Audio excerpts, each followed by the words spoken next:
que nós possamos entender como funciona a mente ansiosa, vamos começar conversando um pouquinho sobre o que é a ansiedade. A ansiedade é uma característica biológica do ser humano, que diante de algumas situações que podem provocar medo, dúvida ou mesmo expectativa. É um desconforto que nós temos quando algo nos causa essas coisas. Uma espécie de um descontrole mental mediante essas situações. Quando nós franqueamos esse controle a outra pessoa ou a condições que existem em nossa vida. E ela é marcada por uma série de sintomas, de sensações desagradáveis em nosso corpo. São mais de 32 sintomas já ligados ao nosso corpo. Nós teremos um momento no qual nós falaremos exclusivamente desses sintomas, de onde eles vêm.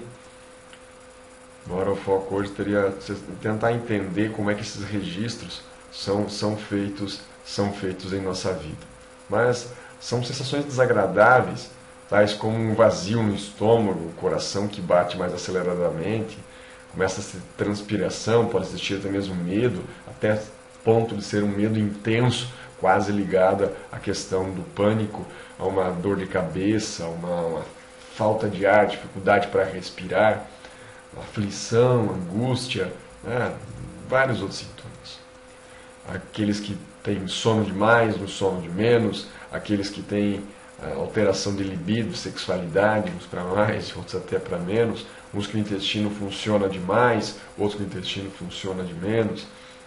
Há pessoas que se irritam com facilidade, há pessoas que guardam e ficam mais tensas. Há alterações ligadas a muitas áreas do nosso corpo, compulsão, aquela bola que trava e sobe e desce, a gente chama de globos histéricos. Então são realmente gastura, queimação no estômago, é uma sensação, um cabedal hall de sintomas realmente bastante vasto, né?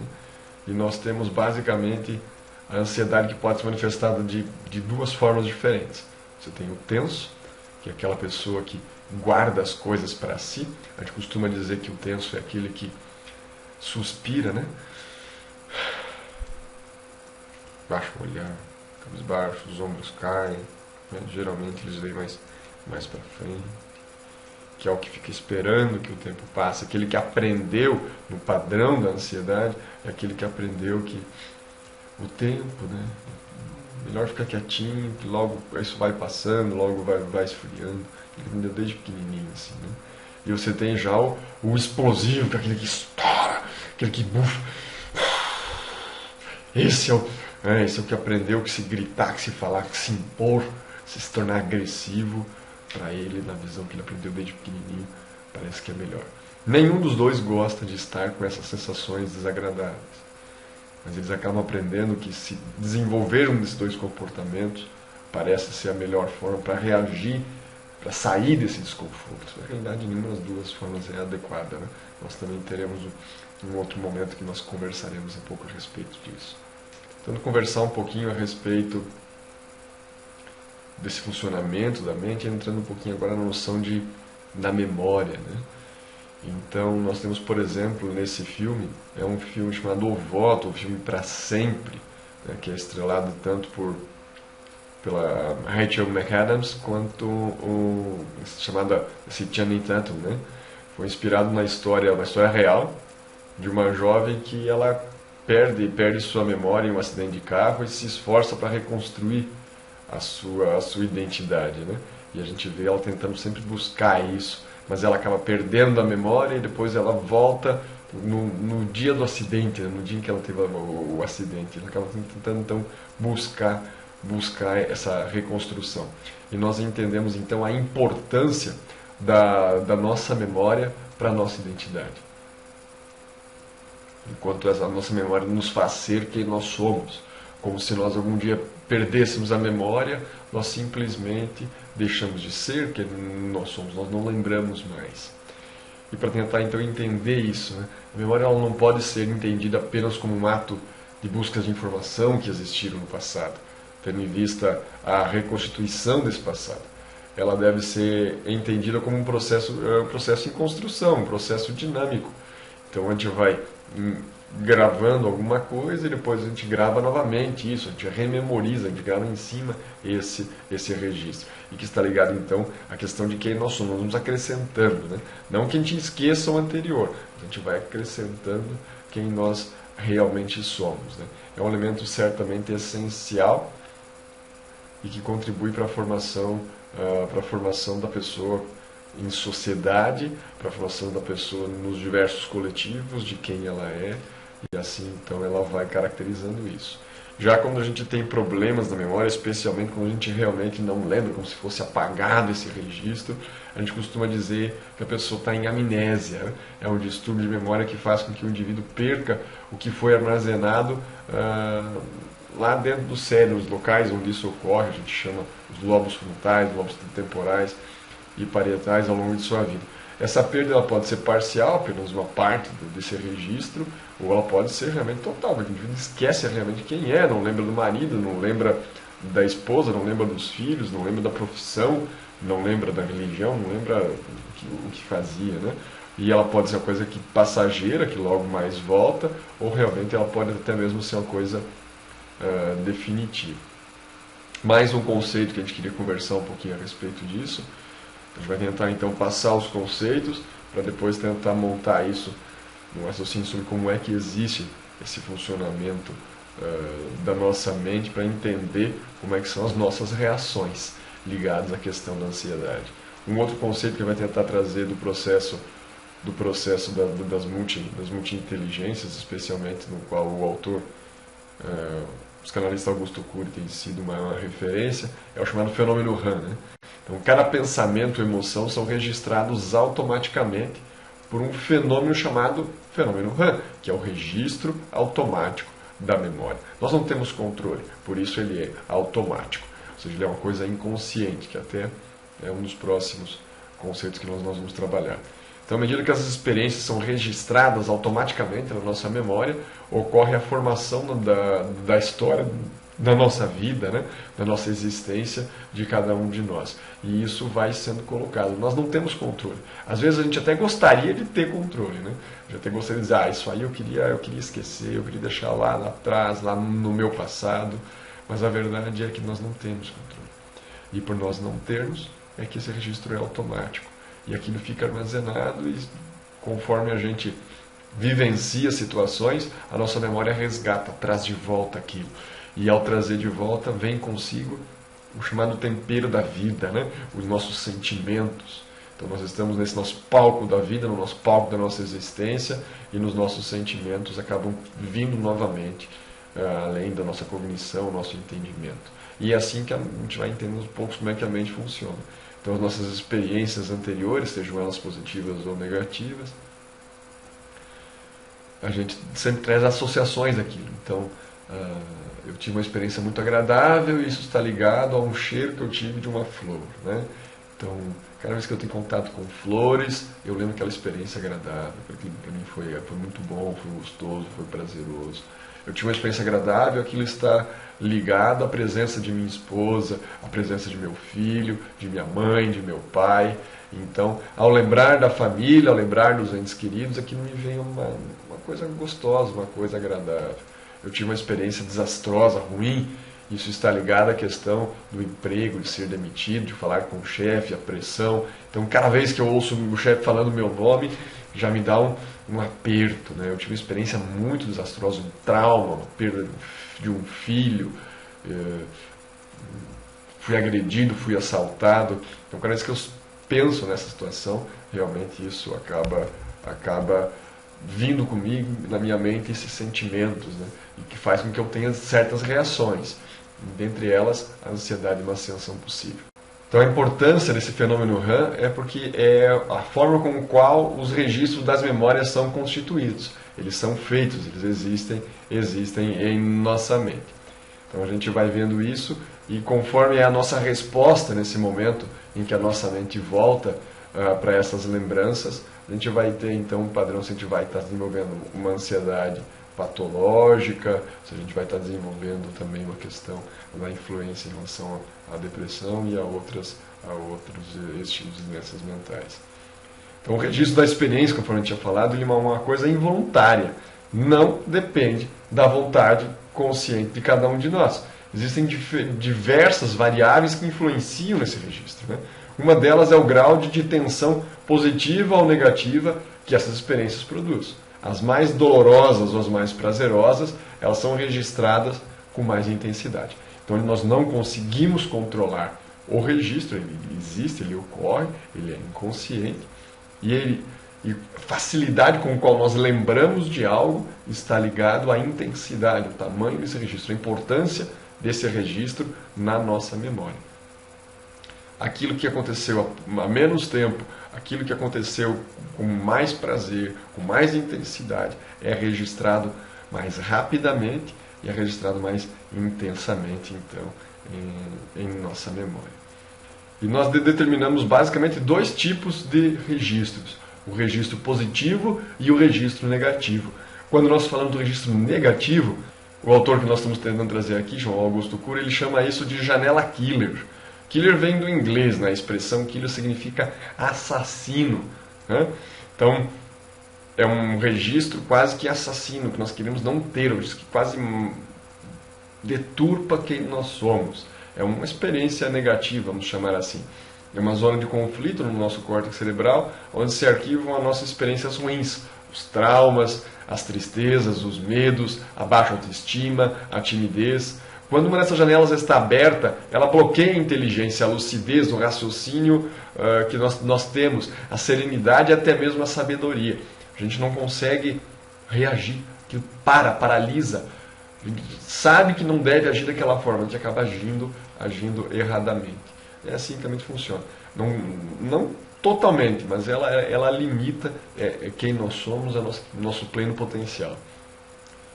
E nós temos ainda um outro conceito que é chamado janela light, né? Então, na janela light a gente guarda as boas experiências, né? Ela age de maneira inversa, justamente inversa à janela killer. É um chamado cheiro das boas lembranças, né? Só lembrar daquilo já é uma coisa fantástica.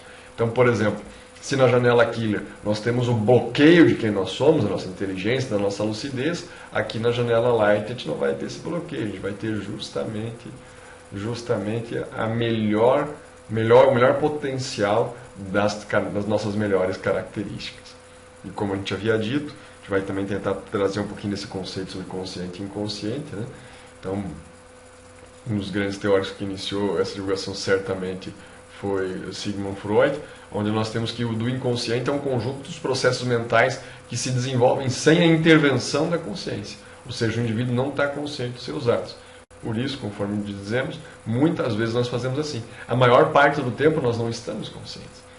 Nós podemos estar conscientes do que está acontecendo, mas os atos e processos que existem, tanto dentro do nosso corpo como de nossa mente, nós não lembramos. Você não está o tempo todo pensando, coração, bate aí, coração, bate. Não, está batendo independente da nossa consciência. A nossa respiração, a maior parte do tempo, está sob controle consciente. Os nossos próprios gestos que eu estou fazendo aqui, eles estão sendo feitos de formas quase que automatizadas. Então, ao longo do meu desenvolvimento, do meu crescimento e meu desenvolvimento, eu fui aprendendo que determinadas sensações, emoções, determinadas palavras, ela é expressa numa linguagem não verbal, uma linguagem não apenas falada, mas também você vai estar vendo a minha expressão, o meu rosto, e como é a minha forma de ser, os meus gestos entram dentro do meu processo de linguajar. Então, dentro do meu processo de comunicação, eu quero me comunicar contigo, eu tenho uma série de coordenações que são praticamente inconscientes. Assim como eu já havia dito, minhas expressões faciais, o tom da minha voz, se eu vou falar mais alto, mais baixo, se eu vou gritar, se eu vou me encolher, e até mesmo o padrão de desenvolver em relação aos próprios processos ansiogênicos, se eu vou ficar tenso. A gente já sente até as dores nos ombros, né? Ou se a gente vai ficar nervoso. Já é uma expressão diferente. Isso tudo está ligado ao processo, tanto da linguagem como também da questão do consciente e do inconsciente. Então, muitas vezes a gente faz isso. A gente simplesmente reage automaticamente, reage de uma forma inconsciente. Eu costumo dizer que 70% do que ocorre conosco e em nós é uma coisa realmente inconsciente. A gente não tem A gente até poderia ter controle, mas ele ocorre automaticamente. Né? Já no sono consciente é aquela qualidade onde o indivíduo está ciente dos seus atos, tem o conhecimento necessário e sabe o que está fazendo, o que está acontecendo. Então, existe essa característica da nossa mente, ela existe essa separação do que é consciente. Ali a gente tem um domínio um pouco maior. E existe uma ligação muito grande, estreita e direta entre o que ocorre no consciente e no inconsciente.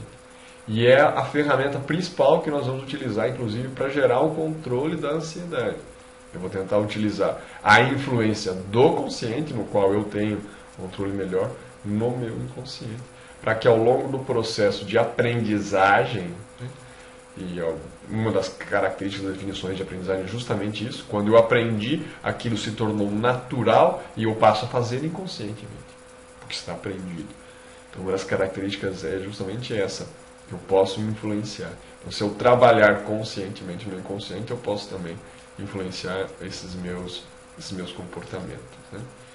Então o acesso à memória ele é ilimitado tanto para o consciente quanto para o inconsciente. Então, esses registros, né, que vão vindo, seja da janela Killer ou da janela Light, eles vão vindo da nossa mente de uma forma consciente. Eu posso lembrar de algo que eu quis lembrar, ou ele também existe, lembro de algo mesmo sem querer. Né? Então, algo está associado à minha mente. Eu havia dito, então, uma janela Killer, uma janela ruim, um registro. Então, uma janela não é um registro, é uma parte, né? Um intervalo. Um gap, um intervalo no qual não estava no registro ali. É uma janela killer, é um registro ruim, é uma experiência negativa. Logo já me vem à mente aquele medo, aquela inconsciência, né? Aquele temor, aquela insegurança, isso já vem junto. Então eu tenho esse registro, esse acesso à memória, ele é rápido, ele não tem limites, ele é limitado, tanto quando eu estou falando num processo consciente, quando eu estou falando num processo inconsciente. Então o nosso desafio, né? O nosso desafio é entender então como é que funciona, né? Como é que funciona essa mente ansiosa, é basicamente esse. Se eu entendo que o registro da minha memória é rápido e ele é ilimitado, tanto quando eu estou consciente quanto estou inconsciente, eu começo a entender o porquê que eu estava tão bem, de repente aconteceu alguma coisa e eu já me volta aquela ira, aquela raiva, aquele ódio, né? É assim que acontece. Então, isso é rápido. Eu posso sair de um estado de controle total, pleno, paz, beleza, para um processo de ira, raiva, temor e ódio assim em questão de segundos. E o que a gente está tentando explicar é mais ou menos isso. A mente funciona assim. E nós não devemos aumentar a nossa ansiedade, o nosso cansaço, a nossa tensão, a nossa frustração, porque é assim que funciona. A gente costuma dizer, eu não queria que fosse assim, eu não queria ficar nervoso naquela hora, mas vem eu. Então eu tenho que entender que para assumir de volta o controle, eu não tenho que lutar por que vem essa sensação. Eu tenho que lutar como é que eu vou reagir quando ela já está aqui. Porque esse é um processo automático, inconsciente, simplesmente vem. Só que quando veio a consciência, opa, eu identifiquei, eu estou nervoso, eu estou tenso, eu estou ansioso. Como é que eu vou reagir a partir daqui? Então esse é o principal que eu quero entender em relação a essa aula de hoje, a essa demonstração. Como funciona a minha mente? Eu ansioso, como funciona a minha mente? Então eu ansioso, a minha mente funciona assim. A minha mente funciona de uma forma que eu não tenho total e completo controle. Logo que eu vivenciei uma situação, a minha mente vai buscar lá na minha memória algo para dar significado, identidade a essa situação. Essa é a função da memória. É assim que funciona. Foi assim que nós somos feitos pelo nosso Criador. E para isso vai dizer, aquilo é bom ou é ruim. E em cima desse rótulo que a minha mente dá, é bom ou é ruim, está guardado na janela Killer, está guardado na janela Light, vai dar um padrão de comportamento, de resposta perante aquela situação. Se é uma situação ruim, eu vou reagir com sentimentos ruins, com tendências ruins. Se é uma situação boa, eu vou agir com tendências boas. É assim que a mente funciona. Então eu tenho poucos segundos na minha mente para definir o comportamento e para dizer, eu vou reagir com essa tendência ou eu vou reagir com aquela. Eu posso reagir estranhamente? Sim. Essa é uma das funções do consciente. Eu posso, numa situação boa, que veio lá da minha janela light, que veio lá do registro bom, de minhas experiências boas da minha memória, eu posso reagir de uma forma ruim. E as pessoas vão estranhar. Mas por que o Guilherme está agindo dessa forma? Eu posso estar numa situação ruim e agir também de uma forma boa. E talvez as pessoas estranhem. Como é isso? Então essa é a diferença entre a tendência, a influência que vem automaticamente na minha mente e a minha forma de reagir.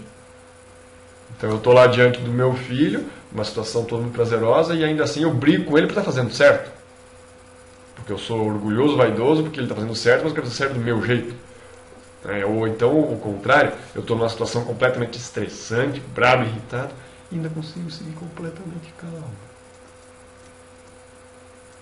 Eu vivencio uma experiência, vivencio ela, e vem o conceito na minha mente automaticamente. Eu tenho poucos segundos para poder decidir como é que eu vou reagir. A minha mente faz associações com esses registros da memória e rapidamente me vem aquele sentimento, chego quase a relembrar aquela situação. E eu já estou cansado disso. Mas, apesar do cansaço, eu vou reagir bem, eu vou reagir mal, como é que eu vou fazer? E se eu não dar uma definição para a minha própria mente, já está definida. Eu vou reagir conforme está naquela tendência. É por isso que a gente diz que não tem controle. Só que em vez de eu focar na questão de parar de vir na memória, eu tenho que focar na minha reação. É ali que eu vou concentrar, é ali que eu vou utilizar o lado consciente para definir e para tentar mudar o ciclo da ansiedade, o ciclo do pensamento ansioso, que simplesmente toma conta e aí cada vez mais os estragos acontecem. Então, no nosso entendimento de hoje seria basicamente isso. A gente tem que entender, para poder realmente assumir novamente o controle, a gente tem que entender como que a mente funciona. E é por causa disso, então, que nós conversamos um pouquinho mais sobre uma parte mais conceitual. Mais conceitual. Eu gosto de tentar ilustrar isso com um episódio, né, que eu não sei os alcances que esses vídeos terão. Peço até desculpas se de repente até chegar à vida dessa pessoa. Né? A intenção não é fazê-la reviver isso. A intenção é tentar ilustrar. Né?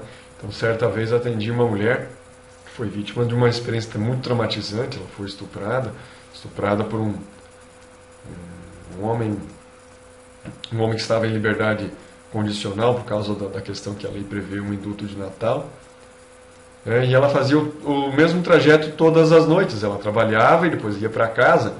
E ela passava por um local assim um pouco mais deserto, sabe? Vários terrenos baldios, terrenos limpos.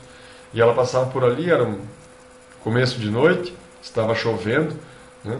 E o marginal acabou a atacando, bateu na cabeça dela, ela ficou inconsciente, e ele a estuprou durante um período de tempo. Às vezes ela acordava e via aquela luz do poste tremulando, assim, né?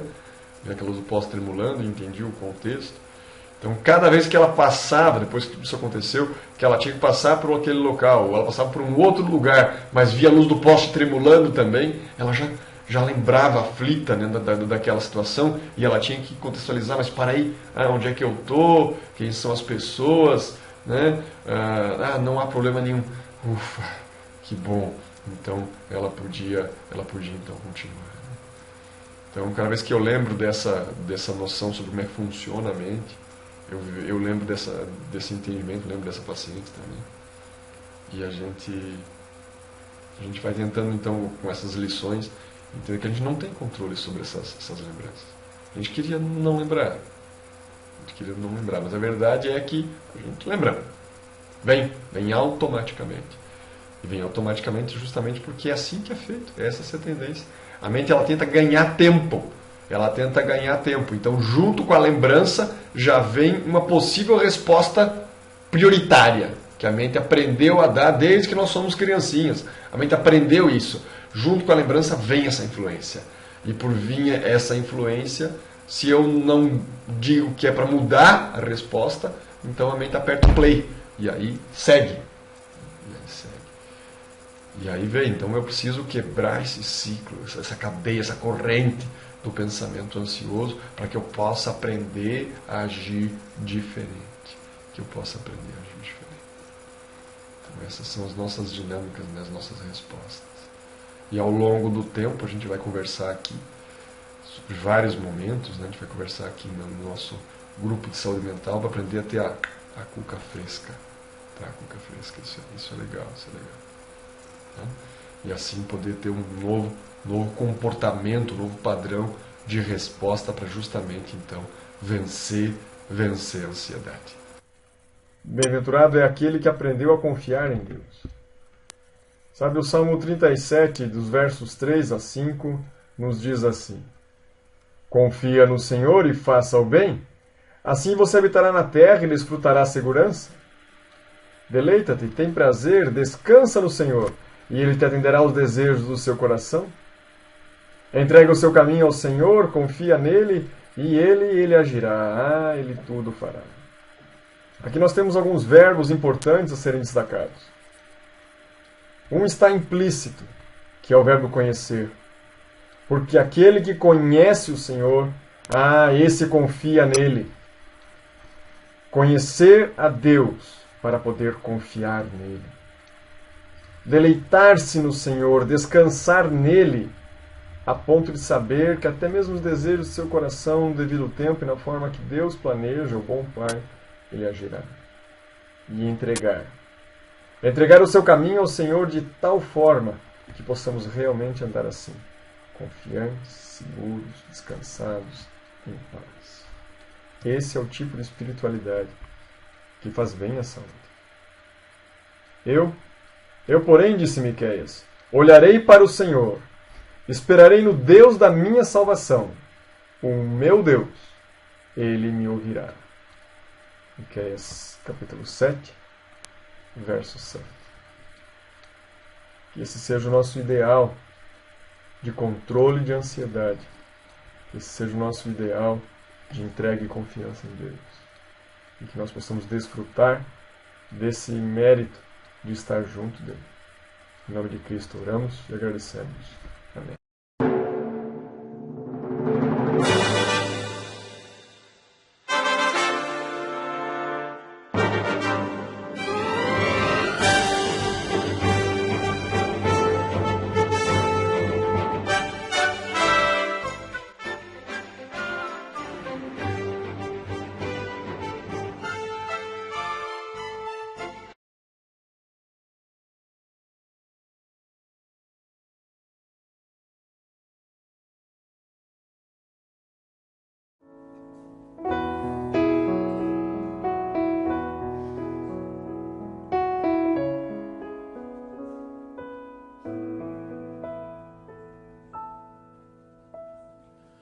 Se meu povo que tem meu nome se humilhar e orar, se meu povo se arrepender dos seus caminhos maus, então os ouvirei e os perdoarei. Sararei a terra e suas feridas. Eu me levantarei para os defender. Defenderei o povo que leva o meu nome.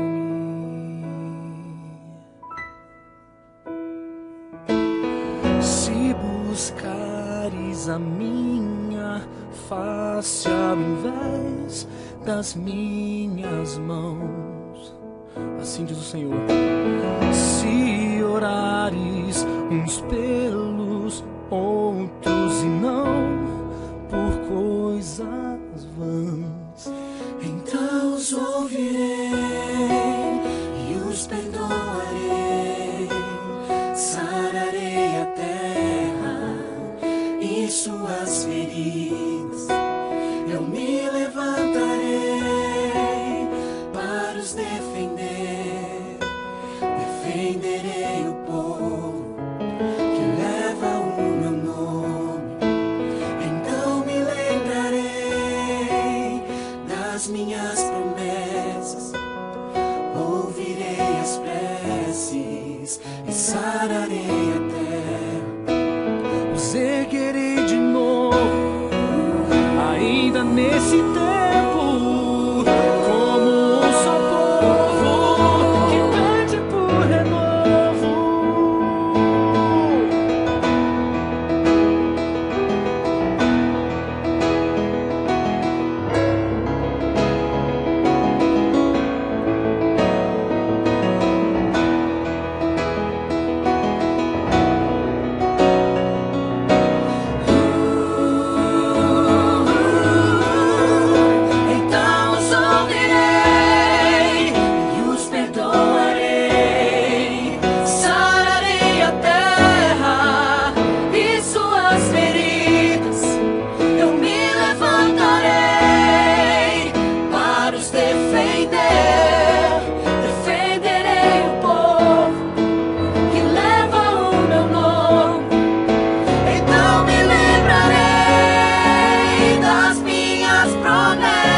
só clamor que passa desapercebido pelos ouvidos do nosso Pai, do nosso Deus, que está sempre disposto a nos ouvir e nos curar.